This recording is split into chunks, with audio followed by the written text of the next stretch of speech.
The forgotten beauty, this 1987 VL Holden Commodore SL. Unfortunately, like many things in life, this car was full of potential but was left behind and forgotten. Abandoned in a paddock for 9 years, it passed through various owners' hands, many who tried to bring her back to life but with no real progress. In this video, I'll show you how I've saved a part of Australian history from being parted out, unfortunately, like most cars do, or ending up crushed on a scrap pile. With the help of my son Thomas, at the start of this journey was only 12 years old, he's now 16, and the help of a few other mates, we gave this iconic Australian Holden a rebirth, ready for many new memories to come, including day trips, night drives, summer cruising, and maybe even some chap laps.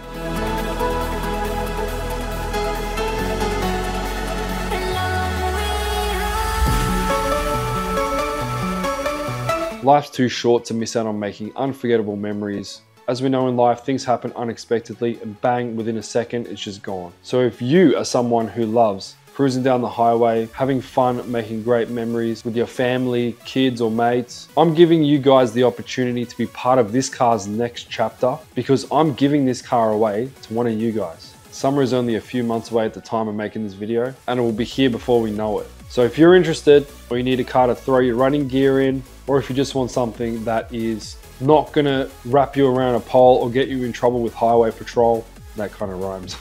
No, it's not a 1,000 horsepower beast that's impossible to register. So if you're interested, check out the link in the description after watching this video for more details. So it all started in September 2020. I received a message from my brother-in-law asking if I was interested in buying this VL Commodore. I asked for some photos and this is what I received.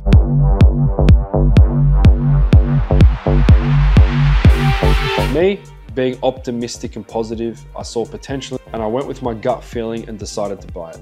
I made a decision to commit to giving the love that it so desperately needed.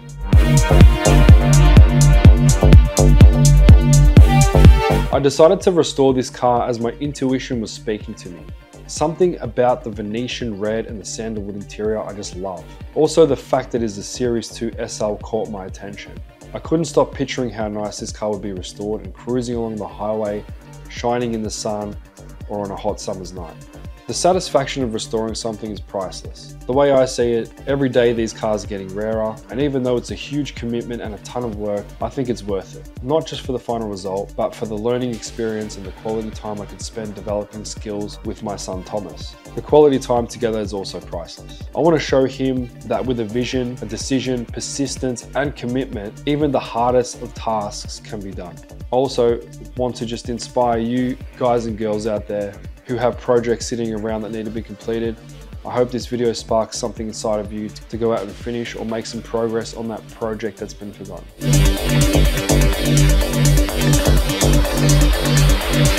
So the car got to my place finally. It was really dirty all over and had boxes of random spare parts inside. The first thing I did was gave the exterior and engine bay a good wash, blowing out all of the leaves just to see how it would look under the dirt and grimed. And this also gave me a way cleaner base to work off. The first mission I had was to get the car running under its own power. This is better because I can move the car around as I need while I'm restoring, cleaning, fixing things. The previous owner told me that the car wasn't running at all, something to do with the spark or engine wiring loom. He suggested maybe it needs a new loom, but it wasn't that in the end. So I put a battery in and Thomas and I attempted to start the car. We realized that the car wasn't getting any fuel to the engine, so we had to replace the fuel pump. After we got the fuel pump into the engine, one of the injector hoses was leaking, so we had to take off the intake plenum to get the injector rail and swap that out for a good one. Feeling optimistic that we had found the issue, we tried again to start the car, but we had no luck. So I decided to get a compression tester to check the health of the engine. We then found that 2 of the cylinders were quite low, so time for a new engine. The car sat for a bit while I was moving houses, but I eventually got the car to my new house, and we soon found a low kilometer, recently rebuilt engine from a one owner Commodore that was getting an LS swap. We spent a few late nights pulling out the old motor. We cleaned up the engine bay, repainted a few things to bring it back to life, installed the new engine and gearbox, replaced gaskets and fluid, and spent a couple of weeks buttoning everything up, ready for the first startup. Finally, we got this car started and running. Good job. Which was a huge breakthrough moment. Finally hearing this car running for the first time. We even had a barbecue to celebrate. The next step was to tackle the exterior. To get this beautiful Venetian red paint back to its former glory. I also jumped online and ordered a whole bunch of new parts, including missing trims, a badge kit, a water bottle, headlights, tail lights, door locks, rubber seals and more. The car had a little bit of rust coming through, so initially my thoughts were to cut it out, re-weld in fabricated metal, give the whole car a sand down, go over the original paint. But soon after we started sanding, we realized that the car had been painted 3 or more times in some areas. So after thinking about it for a while and consulting with a few mates who have VLs, we decided to do it properly once and for all, take all the paint off, go back to my metal and start fresh. This, as you might imagine, took a whole lot more time and care. But in the long run, it's the better option. We sourced a new front guard as the one we had was bent up from an unfortunate accident. We spent months stripping the car back down to a bare shell. We cut out and fabricated new pieces to weld in where the rust was. The worst parts were the rear window and behind the rear bumper. We used paint stripper and sanding discs to sand down the paint. And after hundreds of hours of manual labor, we finally got the body looking much better.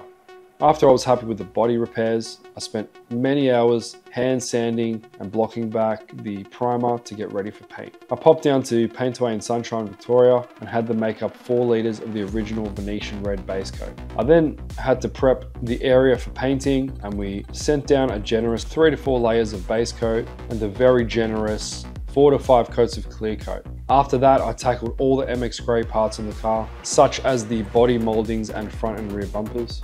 And once the paint finally dried and cured, I began reassembling the car back together with all the new parts. I sanded back the clear coat and buffed it using a 3M cutting compound to enhance the shine even more.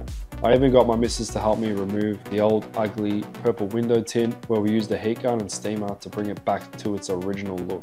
We had Ryan from RJ Glass come out and refit the rear windscreen with a brand new rubber. He also fitted a brand new front windscreen and surround to ensure roadworthiness because no one wants to look through 35 years of stone chips in the windscreen. I fitted up the headlights, door molding, tail lights, and put the front and rear bumpers back on.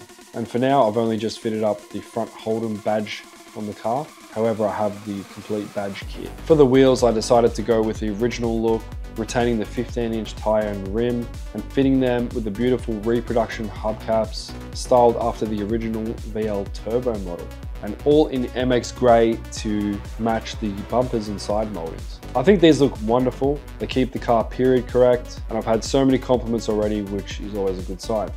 I took out, cleaned and repainted the wiper motor assembly before refitting it. I then gave the car a thorough wash and dry to remove any cutting compound and dust. Next was the interior. Looking sad and neglected, this thing needed a full makeover. The carpet had stains from years of grime. Someone had left some rusty nuts and bolts in the rear footwell, which left stains in the carpet. Also, the door trims needed a good clean, and these came up amazing.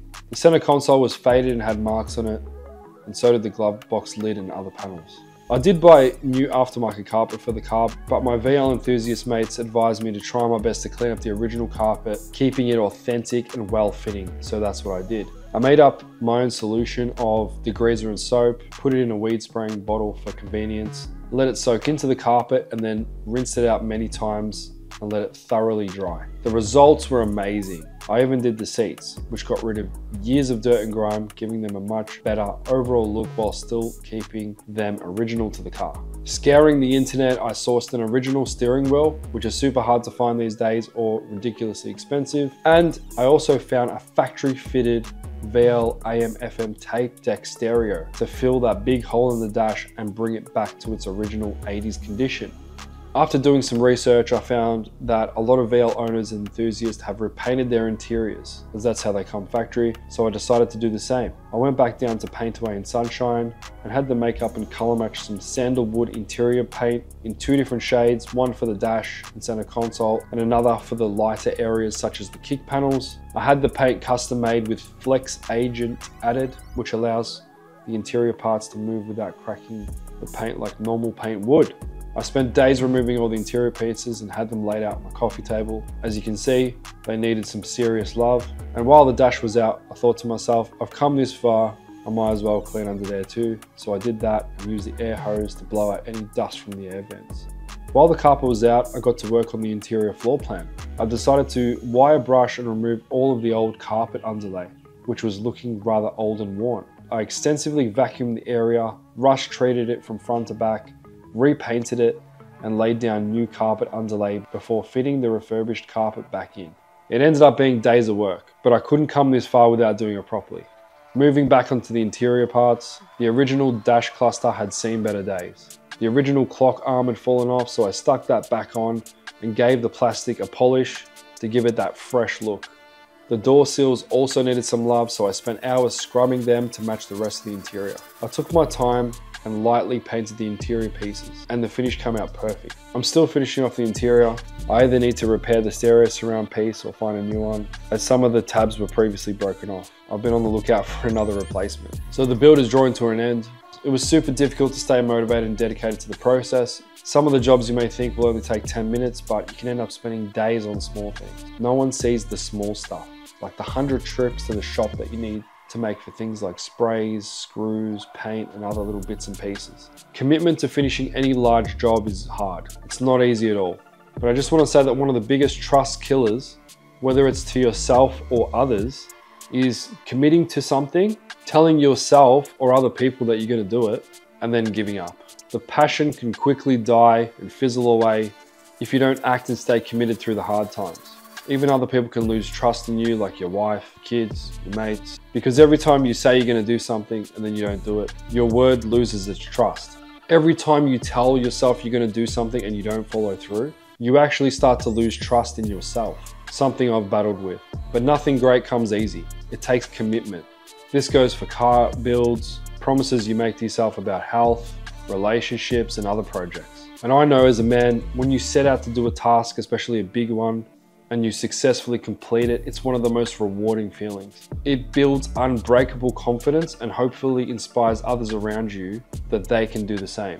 I hope this video inspires you to go out and finish something that's been forgotten. We're now on to the final stages of completion of this car. The next step is to have this car inspected and finish off any other roadworthy items. This will happen over the next few months, so stay tuned for more videos coming out on the progress. If you are someone who wants to create years of memories and be the next chapter of this car's journey, because life is too short for boring memories, don't hesitate to enter the giveaway. The link is in the description. I want this car to go to a good home. If you do not think that you can maintain it or store it properly, then please do not enter. This car is perfect for someone who doesn't want something too crazy with like 700 to 1,000 horsepower that's going to last 5 minutes after highway patrol sees you go past. Or if you want a really good base to throw your 1,000 horsepower running gear into, this car would be perfect to do an engine swap in or modify. As you can see, a lot of work and dedication has gone into this car. I would really love for it to go to a good home. I would love to also keep it in my collection, but unfortunately I've got too many cars, and the missus and I have 6 kids all up. We had twins, which I haven't told anyone on this channel yet. So even our Ford Territory is too small for us now. So I could sell the car, but I thought that's boring. Let's do a giveaway. Makes it more fun, and for some of the people who can't afford to buy it, get the chance to enter. Let me know what you guys think. I know you guys are gonna love it. I know you guys will enter. You'd be silly not to. The draw to win this car will take place live on this YouTube channel in the first weeks of summer on December 10th. Restoration is not just about cars. It's all about appreciating the past, embracing the journey, and finding value in bringing things back to life. Think about what you can restore in your own life, whether it's a project, a relationship, or even a passion. Take care guys, and I'll see you in the next video.